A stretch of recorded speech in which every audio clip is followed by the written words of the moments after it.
Puji nama Tuhan, Shalom, Bapak Ibu Saudara semua. Saya bersyukur dan berterima kasih buat kesempatan dan kepercayaan yang diberikan dalam hidup saya untuk bisa menyampaikan kebenaran firman Tuhan. Tuhan memberkati Bapak Ibu Gembala Sidang bersama dengan staf yang ada. Walaupun kita tidak bisa bertatap muka secara langsung, tetapi dengan adanya ibadah online membuat kita bisa tetap terkoneksi dengan Tuhan. Puji Tuhan. Tema bulan ini yang diberikan kepada saya adalah The Heart of Compassion, hati yang berbelas kasihan. Yuk kita akan lihat kebenaran firman Tuhan. Kita buka ayat mas kita yang terdapat di dalam Yohanes pasalnya yang ketiga, dan kita akan melihat ayatnya yang ke-16.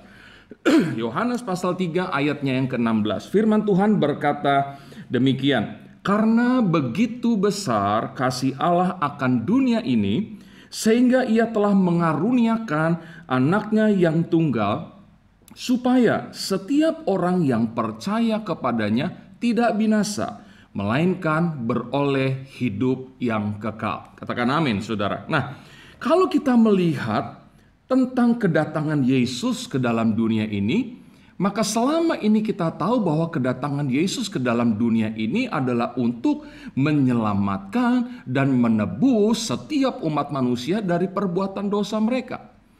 Dan kedatangan Yesus ke dalam dunia ini didasari oleh hati yang berbelas kasihan dari Allah. Seperti yang Yohanes 3 ayat 16 katakan, karena begitu besar kasih Allah, hati yang mengasihi, maka diberikanlah Yesus ke dalam dunia ini. Dan selama ini kita tahu, saudara, bahwa tujuan Yesus datang ke dalam dunia adalah untuk menyelamatkan dan menebus kita. Tetapi saya melihat dalam masa-masa pelayanan Yesus selama dia ada di dalam dunia ini, maka kita akan mendapati satu rahasia dari hal ini, saudara, di mana lewat pelayanan Yesus di dalam dunia ini, dia juga menunjukkan dan mengajarkan kepada dunia dan khususnya kepada kita orang-orang yang percaya kepadanya, untuk kita juga bisa memiliki hati yang berbelas kasihan. Coba kita lihat contoh-contoh dalam masa pelayanan Yesus. Ada beberapa ayat yang saya catat di sini. Matius pasalnya yang ke-9, ayatnya yang ke-13 menjadi bukti bahwa masa pelayanan Yesus dalam dunia ini sedang menunjukkan dan mengajarkan kepada kita untuk kita juga memiliki hati yang berbelas kasihan. Matius 9 ayat 13. "Jadi pergilah dan pelajarilah arti firman ini. Yang ku kehendaki ialah belas kasihan dan bukan persembahan. Karena aku datang bukan untuk memanggil orang benar, melainkan orang berdosa." Yang dikehendaki oleh Yesus adalah belas kasihan. Dan karena belas kasihan Yesus, maka dia menjangkau orang-orang yang berdosa. Orang-orang yang perlu dikasihani. Kenapa? Karena tujuan hidup mereka. Ketika mereka hidup dalam dosa, maka tujuan hidup mereka adalah penghukuman, neraka. Maka karena Yesus memiliki belas kasihan, maka firman Tuhan dengan jelas berkata kepada kita bahwa dia memanggil orang berdosa, bukan orang benar. Hatinya yang berbelas kasihan itu diberikan kepada orang-orang yang berbuat dosa, dengan tujuan untuk menjangkau mereka dan menyelamatkan mereka, supaya mereka masuk dalam kehidupan yang kekal. Ini yang pertama. Yang kedua, kita melihat di dalam Markus pasalnya yang ke-8. Markus pasalnya yang ke-8, ayatnya yang kedua. Firman Tuhan berkata demikian, "Hatiku tergerak oleh belas kasihan kepada orang banyak ini. Sudah 3 hari mereka mengikuti aku dan mereka tidak mempunyai makanan." Contoh yang kedua pelayanan Yesus, hatinya kembali tergerak oleh belas kasihan. 4 Injil mencatat kemana saja Yesus pergi ada begitu banyak orang yang mengikuti dia. Tentunya dengan berbagai macam tujuan dan motivasi. Ada mereka yang mengikuti Yesus karena mereka mau menerima pengajaran firman Tuhan yang begitu luar biasa. Ada juga dari sekian banyak orang itu yang mengikuti Yesus kemana saja Yesus pergi, karena mereka tahu yang namanya Yesus bisa menyembuhkan berbagai macam penyakit. Maka mereka berbondong-bondong mengikuti Yesus untuk menerima mukjizat kesembuhan, saudara. Nah, dari sekian banyak orang yang mengikuti Yesus, satu waktu hati Yesus tergerak oleh belas kasihan. Karena Yesus melihat orang banyak ini sudah mengikuti dia selama 3 hari. Kondisi mereka sudah lemah dan mereka tidak punya makanan. Lihat, apa yang terjadi dalam hidup mereka diperhatikan oleh Yesus. Dan bukan cuma diperhatikan, tiba-tiba setelah perhatian Yesus ada kepada mereka, hatinya tergerak oleh belas kasihan. Dan Yesus menyuruh untuk murid-murid memberi mereka makan kepada orang banyak ini. Kasihan, berbelas kasihan. Ini contoh kedua yang dicatat dalam Alkitab, di mana hati Yesus itu adalah hati yang memiliki belas kasihan.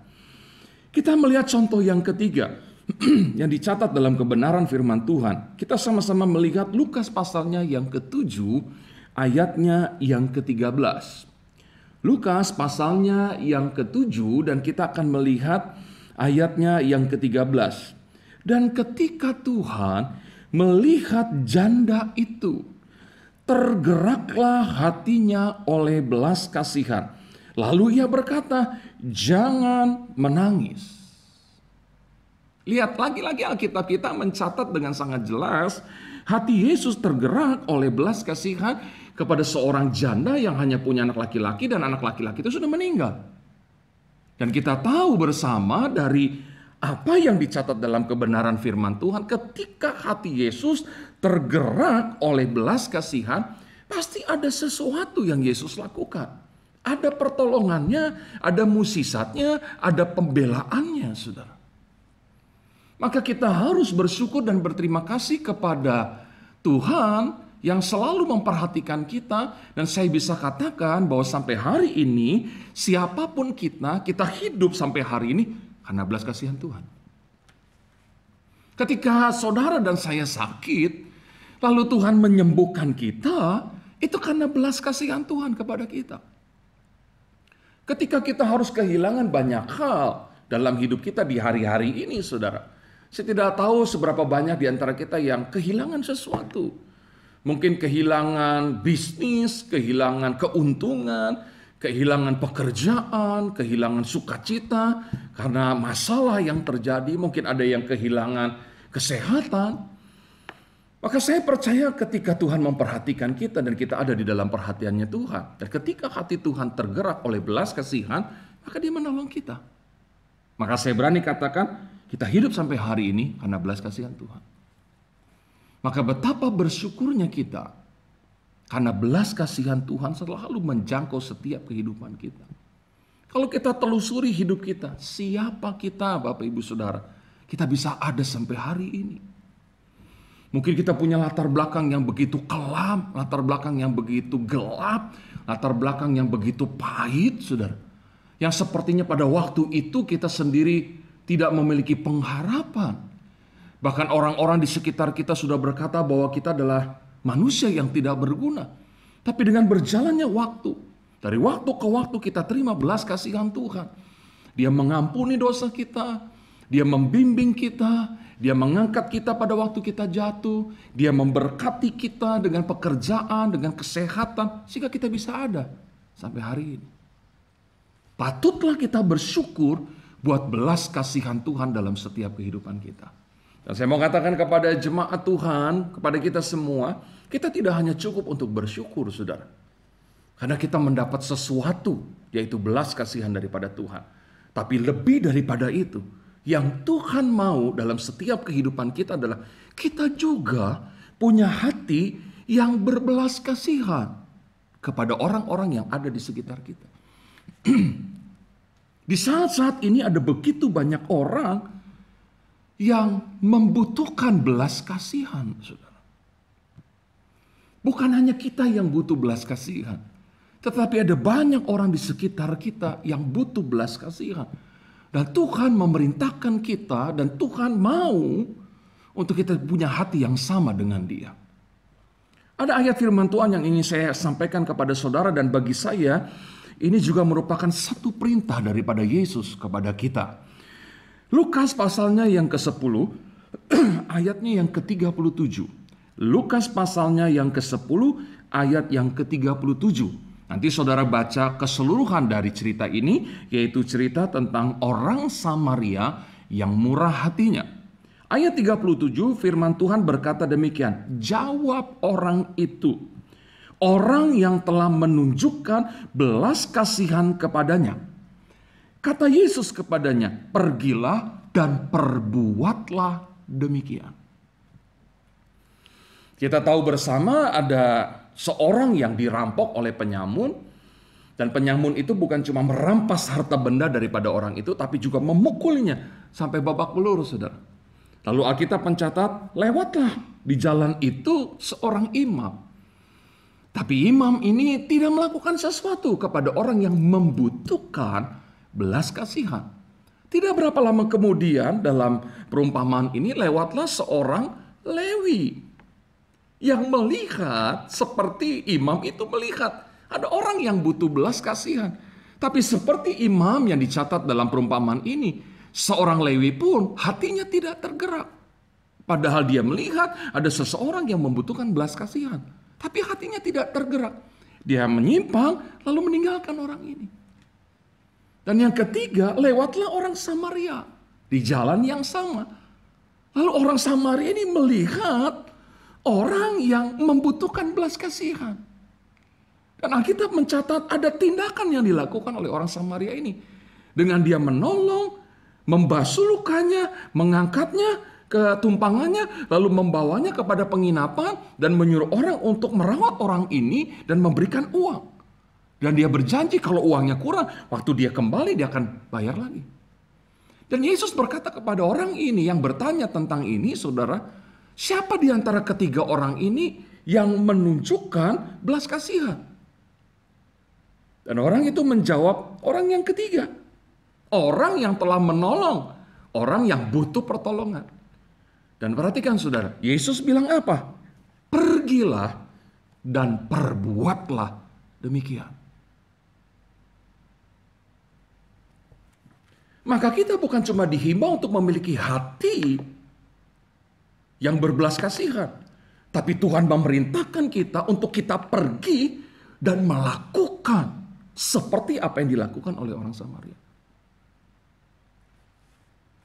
Saudara, ada banyak di antara kita yang tidak mau melakukan. Punya hati yang berbelas kasihan tetapi tanpa tindakan. Kita seringkali cuma bilang, aduh kasihannya dia susah. Aduh kasihan ya, dia lagi sakit ya. Aduh kasihan ya, ada kehilangan pekerjaan. Cuman kasihan, tapi tidak ada tindakan. Maka saya katakan kepada kita bahwa ini adalah perintah Yesus. Pergilah dan perbuatlah demikian. Berapa banyak mungkin orang-orang di sekitar kita yang kita lewati tanpa kita peduli, hanya dengan ucapan kita berkata kasihan mereka ya, sedang susah mereka, tapi tidak ada tindakan sudah. Sementara kita berdoa, sementara kita berharap Tuhan berbelas kasihan kepada kita, sementara kita mengharapkan orang-orang di sekitar kita menunjukkan belas kasihannya kepada kita. Dengan mereka mau menolong kita, membantu kita, memberikan kita uang, memberikan kita pertolongan, dan lain-lain sebagainya. Tapi kita sendiri tidak punya perbuatan untuk menunjukkan belas kasihan kepada orang yang ada di sekitar kita. Sorry Bapak Ibu Saudara, kalau kebenaran firman Tuhan yang saya sampaikan ini cukup keras dan cukup tegas. Karena perintah Tuhan harus kita lakukan. Tema-tema yang diberikan oleh Bapak Gembala kepada saudara sebagai jemaat bukan tema-tema biasa. Tema-tema yang saya percaya sudah didoakan, sudah direnungkan, dan diangkat karena memang itu menjadi sesuatu yang Tuhan mau. Dan saya tidak mau setiap jemaat Tuhan hanya melihat tema, dengar firman Tuhannya, lalu tidak ada sesuatu yang dilakukan. Karena ini bukan perintah gembala sidang, bukan perintah kami hamba-hamba Tuhan, tetapi ini adalah perintah daripada Yesus sendiri. Pergilah dan perbuatlah demikian. Lalu kita lihat ayatnya yang kedua, yang menunjukkan bahwa belas kasihan itu menjadi perintah Tuhan dalam setiap kehidupan kita. Coba kita buka Alkitab kita bersama di dalam Kolose, pasalnya yang ketiga, ayatnya yang ke-12. Kolose pasalnya yang ketiga, ayatnya yang ke-12. Firman Tuhan berkata demikian, karena itu, sebagai orang-orang pilihan Allah yang dikuduskan dan dikasihinya. Perhatikan, kenakanlah belas kasihan, kemurahan, kerendahan hati, kelemah lembutan, dan kesabaran. Kenakanlah artinya belas kasihan, kemurahan, kerendahan hati, kelemah lembutan, dan kesabaran itu ada dalam hidup kita dan menjadi gaya hidup kita. Artinya itu semua melekat dalam setiap kehidupan kita. Lewat perbuatan kita, bukan cuma lewat perkataan kita. Ini kebenaran firman Tuhan. Kita sebagai orang-orang pilihan Allah yang sudah dikuduskan, yang sudah menerima belas kasihan daripada Tuhan. Maka kita juga harus mengenakan belas kasihan. Salah satunya adalah belas kasihan. Saya rasa dua ayat ini cukup untuk membuktikan kepada kita semua bahwa belas kasihan ini merupakan perintah Tuhan kepada kita semua sebagai orang-orang yang percaya kepada Tuhan. Haleluya. Kalau kita mau terima belas kasihan Tuhan terus dalam hidup kita, maka kita juga harus menunjukkan belas kasihan kepada banyak orang. Dan kalau kita sudah menunjukkan belas kasihan kepada orang, saya percaya Bapak Ibu Saudara, apa yang kita kerjakan tidak akan pernah kembali dengan sia-sia. Seperti ayat firman Tuhan yang berkata, apa yang saudara mau orang lain perbuat kepada saudara. Kalau saudara kepengen orang lain melakukan belas kasihan kepada saudara, maka firman Tuhan katakan yang pertama adalah kita lakukan itu dulu kepada orang lain. Haleluya, katakan amin saudara. Kita harus lakukan dulu. Dan kalau kita perhatikan lebih jauh lagi, untuk melakukan belas kasihan ini, kita nggak boleh pilih-pilih. Oh, kepada saudara kita aja deh. Oh, kepada orang yang sudah berbuat, yang pernah berbuat belas kasihan, yang sudah pernah nolong kita deh, maka kita juga tolong dia. No. Yesus menunjukkan belas kasihannya tidak memilah-milah, saudara. Kepada siapa saudara melihat ada orang yang butuh belas kasihan, pada orang itu saudara tunjukkan belas kasihan. Supaya apa? Supaya ujung-ujungnya nama Tuhan kita yang dipuji dan dipermuliakan, saudara. Luar biasa, saudara. Nah, untuk kita bisa lebih jauh lagi dan kita memiliki pengertian untuk kita mau melakukan apa yang menjadi perintah Tuhan, saudara, kita akan melihat itu dulu, apa arti daripada kata belas kasihan. Arti belas kasihan adalah emosi manusia yang muncul akibat penderitaan atau kesusahan orang lain. Sekali lagi, arti belas kasihan. Arti belas kasihan adalah emosi manusia yang muncul akibat penderitaan atau kesusahan orang lain. Hal ini lebih kuat daripada empati. Perasaan ini biasanya memunculkan usaha untuk mengurangi penderitaan atau kesusahan orang lain. Jadi belas kasihan adalah emosi manusia yang muncul karena kesusahan orang lain atau penderitaan orang lain. Dan ini lebih daripada sekedar empati, saudara. Dan biasanya belas kasihan ini, saudara, memunculkan usaha atau tindakan. Ada sesuatu yang kita lakukan kepada orang lain untuk menolong, untuk mengurangi kesusahan atau penderitaan orang itu. Jadi kalau saudara sudah mengerti arti kata belas kasihan, saudara nggak bisa cuman ngomong. Nggak cuman bisa bicara lewat mulut. Kasihan. Nggak. Karena kalau saudara mau punya belas kasihan, ada usaha, ada tindakan. Saya pakai bahasa sehari-hari. Kita terlibat dengan urusan orang. Tapi bukan kepo, saudara. Bukan kepo. Beda dengan kepo, saudara. Beda dengan kepo. Kita terlibat dengan urusan orang ketika orang itu susah. Artinya membantu. Bukan terlibat untuk bikin keruh. Bukan terlibat untuk ngomporin. Bukan. Terlibat maksudnya dengan urusan orang artinya membantu. Sekedar mengurangi. Gitu. Sebatas kemampuan yang ada dalam setiap kehidupan kita. Ini yang Tuhan mau. Ada di dalam setiap kehidupan kita, saudara. Maka saya berharap di tengah-tengah pandemi yang sedang terjadi ini, saudara, ada begitu banyak orang yang membutuhkan belas kasihan kita.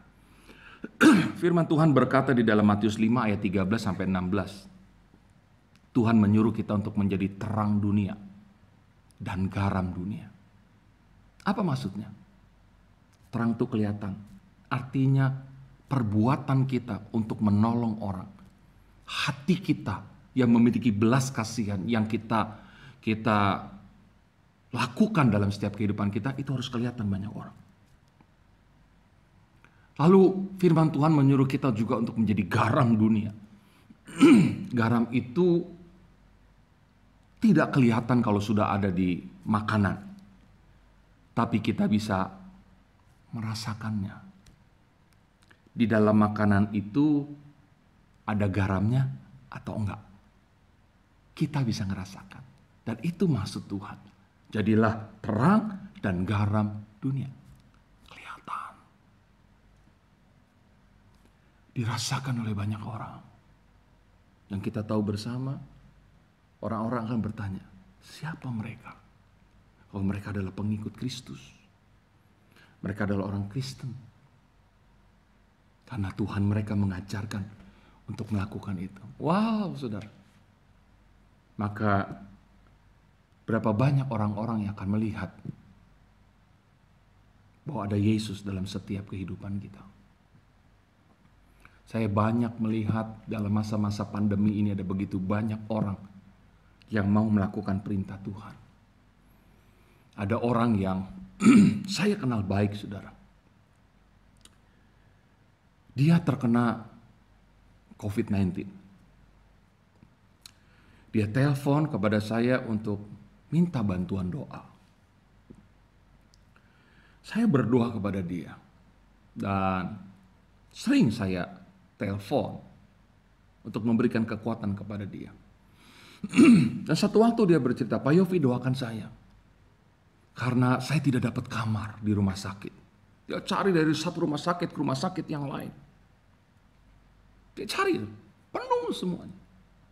Bagaimana Pak Yofi? Saya bilang berdoa, berserah kepada Tuhan. Percaya Tuhan akan tunjukkan tempat yang terbaik buat kamu. Amin Pak, amin. Dan besoknya saudara, tiba-tiba dia telepon saya. Dan dia berkata, puji Tuhan Pak Yofi, sekarang saya dapat kamar. Di mana saya tanya? Di rumah sakit daerah. Di kota Bogor, saudara. Wow, cukup jauh tapi kamu dapat ya. Dapat Pak Yofi. Dan luar biasa Pak Yofi. Apa luar biasanya? Kamarnya bagus Pak Yofi. Dia video call, saudara. Coba deh Pak Yofi lihat. Kita video call. Dia video call. Dia sorot kamarnya. Kamarnya kayak hotel, saudara. Dan dia sendiri di dalam kamar itu. Dan dia bilang apa? Pak Yofi, Tuhan Yesus baik ya Pak. Kalau waktu di Jakarta Pak, saya bisa keluarkan uang untuk saya bisa dapat kamar Pak. Tapi satu kamar yang biasanya diisi 3 orang, itu diisinya 7 orang. Dan semuanya adalah pasien-pasien yang kena COVID. Untungnya Pak Yofi bilang saya jangan paksa. Untungnya Pak Yofi bilang saya harus berserah. Dan akhirnya Tuhan tunjukkan saya satu kamar yang luar biasa. Ini kamarnya Pak. Oh, saya lihat kamarnya kayak hotel. Dan dia buka jendela. Ini Pak view-nya. Pemandangannya ke gunung, saudara. Puji Tuhan saya bilang. Kalau Tuhan sudah menolong kamu dengan kamar, dengan rumah sakit, pasti Tuhan akan tolong penyakit kamu. Amin Pak, saya percaya.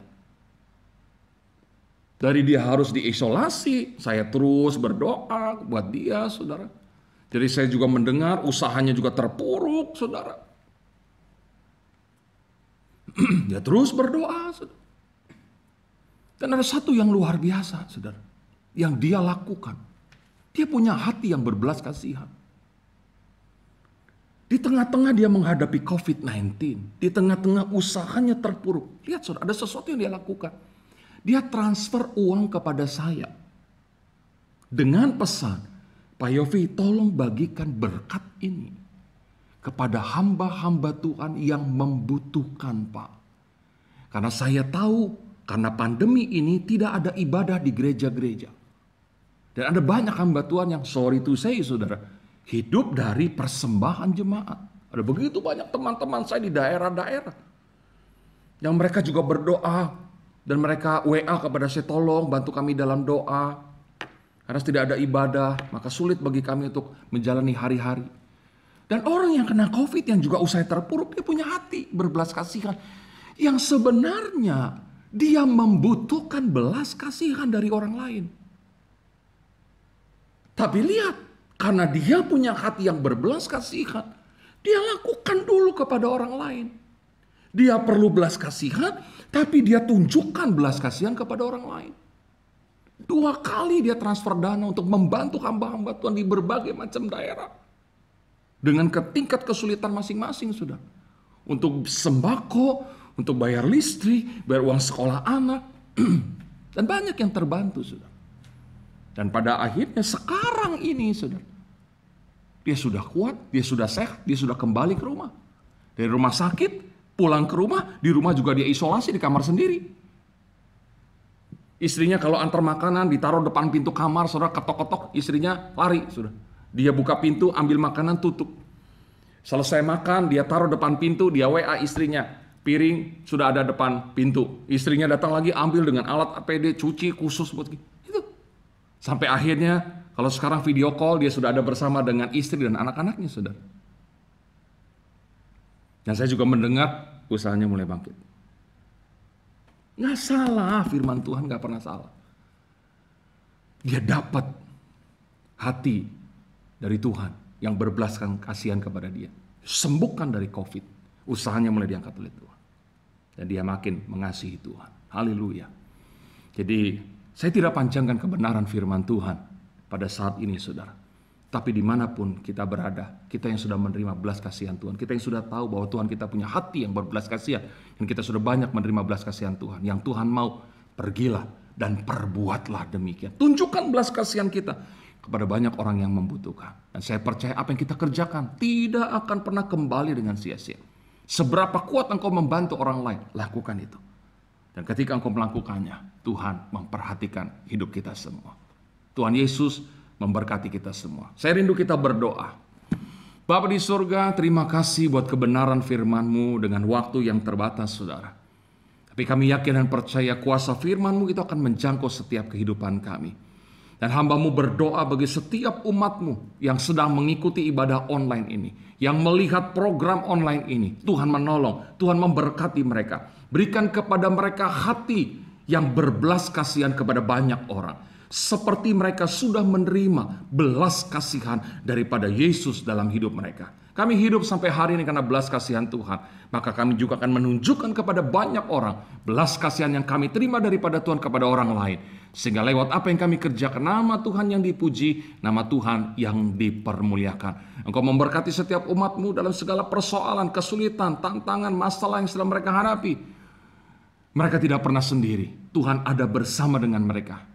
Dan sekali lagi hamba-Mu berdoa dalam nama Yesus, tunjukkanlah belas kasihan-Mu dengan tiada berhenti dalam setiap kehidupan umat-Mu. Ini doa kami, dan terima kasih buat kebenaran firman-Mu. Kami tidak hanya menjadi pendengar, tapi kami jadi pelaku firman-Mu. Terima kasih Tuhan, terpujilah Engkau Tuhan, kekal untuk selama-lamanya. Dalam nama Yesus kami sudah berdoa dan mengucap syukur. Haleluya. Amin. Tuhan Yesus memberkati kita semua. Haleluya. Terimalah berkat Tuhan. Kasih karunia berlimpah-limpah daripada Allah Bapa dalam Anak yang tunggal Yesus Kristus. Persekutuan yang manis dengan Roh Kudus menyertai saudara sekalian mulai hari ini sampai terus datang menjemput kita di awan-awan dan bahkan sampai selama-lamanya. Yang percaya bersama-sama katakan amin.